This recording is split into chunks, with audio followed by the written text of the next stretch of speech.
Hello everyone and welcome to the Weekly Rewind presented by Attractions Magazine. This episode is for Saturday, June 18th, 2016. I am your host, Banks Lee.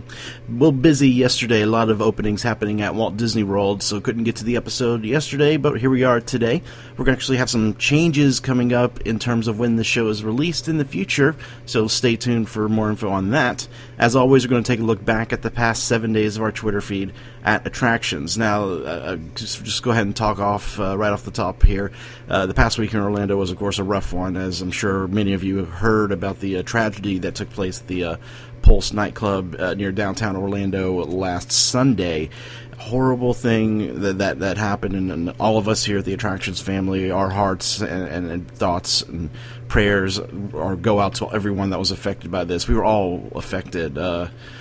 But just the outpouring of love and how Orlando came together after this event was just so beautiful to see, and we'll see a few things during this episode about that. So, but let's get started. Last Friday on June the 10th, over at SeaWorld Orlando, this was the grand opening day for Mako, their new record-setting coaster here in Orlando, tallest, fastest, and longest. And they had the Mako wrapped car there in front of the entrance, just for the occasion.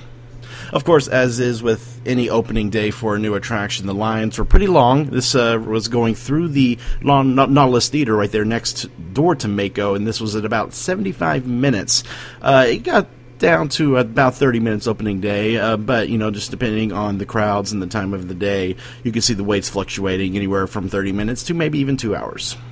So as part of the Mako experience, the coaster flies over the pathway in front of the attraction entrance there and hisses the Guy Harvey mural as one of the trains passes over that beautiful piece of art. We shared several close-up looks at riders riding Mako for their first or even second times. You can see a segment about the opening where we take our friend Elliot, who doesn't really like roller coasters, and we let him ride Mako. See that on this past week's episode of the show. Of course, Skull Island Reign of Kong over at Islands of Adventure now is pretty much soft opening every single day. Not the entire day, so you never know when it might be open or when it might close, but it seems to be open around the afternoon each day, and the waits can get pretty long, up to 2 hours, and the entrance sometimes will be located right here between Toon Lagoon and the Skull Island area. Of course, June 12th was when that tragedy happened over at the Pulse nightclub early in the morning on that day, and so a lot of places around town started lighting things in the rainbow colors in remembrance and in honor of the fallen there. And this is the Orlando Eye lit up in rainbow colors. June 13th, lots of messages that businesses are sending out there. This is one of the hashtags going around, hashtag Orlando United, over at the Hard Rock Live and Hard Rock Cafe at Universal City Walk. Speaking of Universal, that night on June 13th, team members and guests gathered outside of Hogwarts Castle there at Islands of Adventure to remember one of the team members that was unfortunately killed at the Pulse nightclub, who worked there at Harry Potter. Beautiful wand-raising moments that happened. You can see the video of that on our YouTube channel, and it's very touching.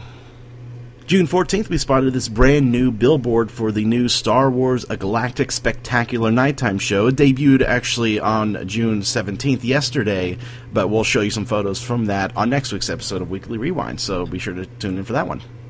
June 15th, we spotted these, of course, with Finding Dory, Pixar's new film, now out in theaters. A lot of stuff is being promoted for it in the parks. You can see these are some Dory and Nemo candy apples. June 16th, over at Busch Gardens in Tampa, we were there for the Media Day preview of Cobra's Curse, their new roller coaster that actually officially opened yesterday on June 17th. This is a look at the entrance marquee and a stilt walker that they had there. And here's a look inside the queue. This is an impressive effect that they do here with the projection mapping. I'm not going to spoil it right now, but if you don't care about spoilers, head over to our YouTube channel, youtube.com/attractionsmagazine, and look for our video of the queue. It's really, really awesome. And here's a look at the load station for Cobra's Curse. Now you'll be able to see a rider cam with me and Elisa riding Cobra's Curse for our first time on next week's episode of the show. So find out if we survived the curse of the Snake King.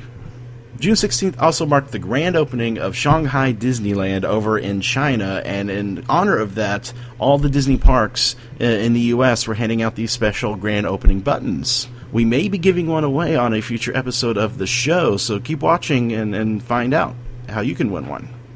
And finally, this week, we're going to leave you with this look at the entrance area for the new Frozen Ever After ride in the Norway Pavilion at Epcot. You can see the new marquee already installed there.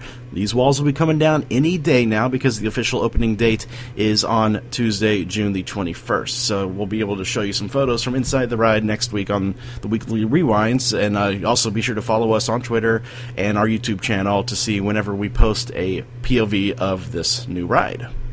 And that is going to do it this week for the Weekly Rewind. As I was talking about earlier, be sure to tune into the show this past week to see Elliot face his fears on Mako at SeaWorld, as well as look at the Summerfest event over at the Gaylord Palms Resort. Once again, our hearts and thoughts go out to everyone affected by what happened here in Orlando. We love you all. Thank you all so much for coming together and showing your love for everyone here in Orlando as well. We're going to keep going on, and we're going to continue having fun here in Orlando because that's what they would want us to do, I'm sure. And until next week, guys, we'll see you later. Have fun.